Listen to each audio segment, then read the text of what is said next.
طبیعت اس کو پسند، ورنہ اگر قدرت کے فرمان کو چھوڑا ہوتا تو ہر حرام چھوڑا۔ آؤ موت کا تھوڑی دیر سن لو، اس گھاٹی سے سب کو میں دعا کرتا ہوں اللہ تم سب کو عمر نو عطا کرے، تمہاری نسلوں کو عمر نو عطا کرے۔ میں آپ کو مارنے کی بد دعا کرتے نہیں ہے تو کر بھی کیسے سکتا ہوں؟ جس قوم کے لیے میرے آقا دعا کرے ہم ان کے لیے کیا بد دعا کریں؟ اور معاذ اللہ اگر کوئی کسی کے لیے بد دعا کر دیں گے تو جس قوم کے لیے دعا کے لیے معاملہ کا لال کھڑا ہو اس قوم کو کس کی بد دعا بگڑ میرے امام نے اسی لیے تو کہا اور سن لے آدھا میں بگڑنے کا نہیں، سن لے آدھا میں بگڑنے کا، جو ہمارے بگڑنے کے متمنی ہیں وہ خیال دل سے نکال دے۔ میرے امام نے کہا تھا سن لے آدھا میں بگڑنے کا نہیں، وہ سلامت ہے بنانے والے۔ میری گور کی کھا تیرے قربان چمکنے والے، حسن تیرا سا نہ دیکھا نہ سنا، کہتے ہیں اگلے زمانے والے، اور کیوں رضا آج کلی سنی ہے اٹھ میرے دھوم مچانے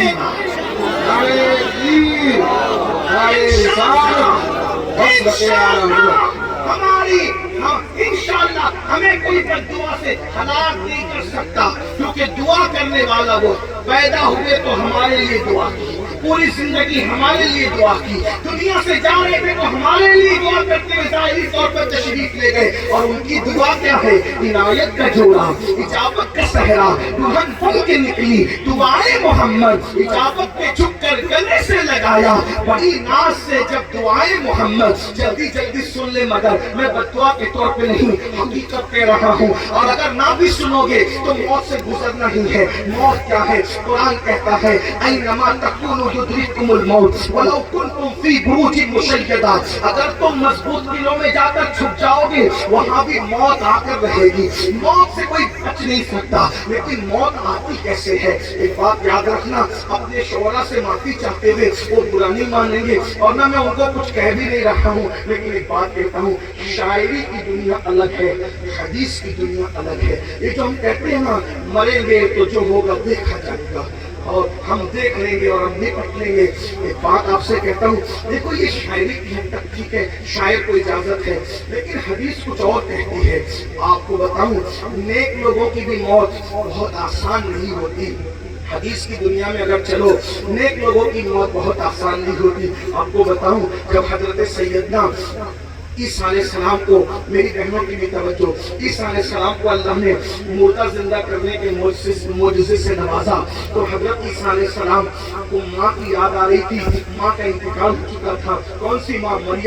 مریم بتول، جس کو کبھی کسی اجنبی مرد نے دیکھا نہیں، ہاتھ لگانا تو دور کی بات، کبھی دیکھا نہیں۔ حضرت جبریل کو لباس بشر میں اپنے حجرے میں دیکھ کر کے اللہ کی پناہ طلب کرنے لگی۔ ذرا غور فرمائے، اللہ اکبر، جس نے کبھی اپنا حجرہ نہیں چھوڑا، وہ مریم جو بھانجی ہے پیغمبر کی، وہ مریم جو ماں ہے پیغمبر کی، وہ مریم جو خالہ ہے پیغمبر کی، اللہ اکبر، وہ مریم جس کو قرآن بطول کہتا ہے، وہ مریم جس کو قرآن پاک باز کہتا ہے۔ تین صورتوں میں اللہ نے جس کی طہارت بیان کی اسے مریم کہتے ہیں، وہ حضرت مریم، اللہ اکبر، بے موسم کا پھل جس کے حجرے میں لایا جاتا تھا، اللہ اکبر، اس مریم کی مزار پر آ کر ان کے صاحبزادے، ان کے بیٹے حضرت عیسیٰ کہتے ہیں امی، میری امی تمہاری یاد آتی ہے، میں چاہتا ہوں کہ میں تمہیں زندہ کروں اور دنیا میں لاؤں، کیونکہ یہ معجزہ اللہ نے مجھے دیا ہے، تو میں چاہتا ہوں تمہیں زندہ کروں، دنیا میں لاؤں۔ ماں کی محبتیں، ماں کا پیار، ماں تو ہوتی وہ چیز ہے جس کے پاس ماں نہ ہوگی کتنا ہی بڑا ہو ماں کی یاد ضرور آئے گی، اور جس کے پاس تو باپ بھی نہ تھا صرف ماں ہی تھی، اللہ اکبر، جس کو خدا نے اپنی قدرت کاملہ سے بن باپ کے کماری مریم سے صرف ماں سے پیدا کیا تھا، اس کے لیے تو ماں ہی سب کچھ تھی۔ تو ماں کے مزار پہ کہتے ہیں ماں میں تمہیں زندہ کر کے دنیا میں لانا چاہتا ہوں، تو قبر سے آواز آتی ہے میرے بیٹے عیسیٰ، پھر اس زندگی کے بعد پھر مرنا پڑے گا، پھر روح نکلے گی، پھر روح نکلے گی، تو کہتے ہیں ہاں ماں جب زندہ ہو کر دنیا میں آؤ گی تو پھر روح نکلے گی اور مرنا پڑے گا۔ تو ماں نے کہا بیٹا مجھے زندہ نہ کرو، یعنی دنیاوی زندگی میں آنا نہیں چاہتی۔ کیوں ماں؟ فرماتی ہیں پہلی مرتبہ موت کے وقت روح نکلتے وقت جو تکلیف ہوئی تھی دوبارہ اب وہ تکلیف برداشت کرنے کی میرے اندر طاقت نہیں ہے، اس لیے بیٹا میں دوبارہ یہ کون ہے مریم جس کو کبھی غیر محرم نے دیکھا نہیں، میں تھوڑا سوچتا ہوں ابھی آپ برا نہیں مانیں گے تو کہوں گا کہ جس کو غیر محرم نے نہیں دیکھا اس کو اللہ نے بطور آزمائش مرتبہ بڑھانے کے لیے مرتبہ بلند کرنے کے لیے ان کو موت کے وقت اس تکلیف سے گزارا۔ جو عورتیں بیوٹی پارلر میں جاتی ہیں سجنے دھجنے کے لیے ان کو موت کے وقت کتنی تکلیف آئے گی۔ جو مریم محراب چھوڑ کر سجدے والی کبھی گھر کے باہر نہ نکلی حجرے کے باہر نہ نکلی ان کو موت کے وقت اتنی تکلیف ہوئی، تو جو عورتیں پوری زندگی کبھی سجدہ ہی نہیں کرتی ان کو موت کے وقت کیا تکلیف آئے گی۔ آئیے ایک حدیث اور سن لے جس کو شرح الصدور میں امام جلال الدین سیوطی نے لکھا ہے، اس کا مفہوم پیش کرنا ہوں۔ ایک ہستی ہے جو نبی کا سگا بیٹا ہے اور بعد کے سارے نبیوں کا باپ ہے، اس ہستی کو دنیا حضرت سام بن نوح کے نام سے جانتی ہے۔ یہ نوح علیہ السلام کے سگے بیٹے سام اور اس کے بعد ابراہیم علیہ السلام، اسماعیل علیہ السلام، یعقوب علیہ السلام، یوسف علیہ السلام، جتنے انبیاء بنی اسرائیل ہیں وہ سب حضرت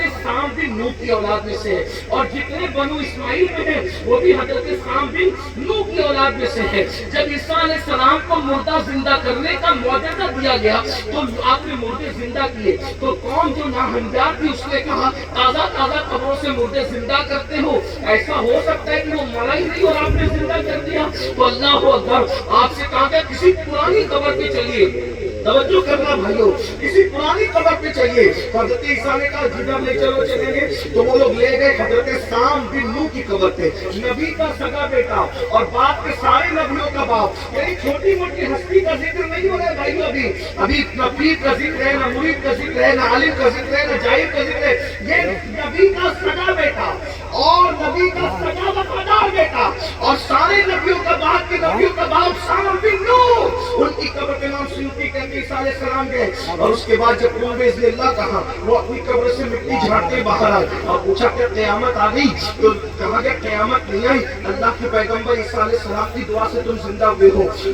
بتاؤ کیا حال ہے؟ تو کہا کم و بیش 4000 سال سے زیادہ عرصہ بیت گیا ہے میری موت کو، لیکن روح نکلتے وقت جو تکلیف ہوئی تھی وہ درد میں ابھی بھی محسوس کر رہا ہوں، ابھی بھی وہ درد ختم نہیں ہوا ہے۔ نبی کا سگا بیٹا ہے، بعد کے سارے نبیوں کا بابا ہے، اور موت کی تکلیف کا یہ حال ہے۔ مسلمانوں ذرا بتاؤ تو صحیح، اچھے لوگوں کو یہ موت ہے لیکن یہ موت کی تکلیف ان کے درجات کی بلندی کے لیے ہے۔ اللہ اکبر، ایک حدیث اور سن لیں، اس کو فقیہ ابو اللیث سمرقندی لکھتے ہیں، حضرت عبداللہ ابن عمرو ابن عاص کہتے ہیں کہ میں نے میرے بابا عمرو ابن عاص، صحابی، یہ صحابی ہے اور صحابی کے بیٹے ہیں، عبداللہ ابن عمرو ابن عاص صحابی ابن صحابی ہے، اللہ اکبر۔ عبداللہ ابن عمرو ابن عاص کہتے ہیں میں نے اپنے بابا عمرو ابن عاص سے پوچھا بابا موت کیا ہے، موت کی تکلیف کیا ہے، موت کی سختی کیا ہے؟ اللہ اکبر۔ تو حضرت عمرو ابن عاص نے کہا بیٹا انسان کے سینے پر زمین اور آسمان کو سمیٹ کے رکھ دیا جائے، تھوڑا توجہ کرنا، یہ میری بات نہیں، یہ صحابی رسول کا قول ہے، یہ صحابی رسول کا فرمان ہے۔ ہائے مسلمان، اپنی زندگی کو کب تک رنگریوں کے اندر گزارو گے، کب تک عیاشیوں میں گزارو گے؟ موت آئے گی تو پچھتاؤ گے میرے بھائیوں۔ آج اللہ کے عذاب کا سن کر، اللہ کے عذاب کی باتیں سن کر ہنسنے والوں اور ہنس کر کے اڑا دینے والوں، مسجدوں کو ویران کرنے والوں، ایک دن میں 3 مرتبہ پیٹ بھر کے کھا کے خدا کی قدرت کو بھول جانے والوں، قبر اور آخرت کو نظر انداز کرنے والوں، موت کی فکر سے بے فکر ہو جانے والوں، ذرا تصور تو کرو، صحابی رسول کہہ رہے ہیں بیٹا انسان کے سینے پر اگر زمین اور آسمان کو سمیٹ کر رکھ دیا جائے تو اتنی تکلیف نہیں ہوتی، جب انسان کو موت آتی ہے روح نکلتے وقت اس کو اتنی تکلیف ہوتی ہے۔ ذرا سوچنا میرے بھائی، میرے عزیز، ہائے ہائے، اگر ہم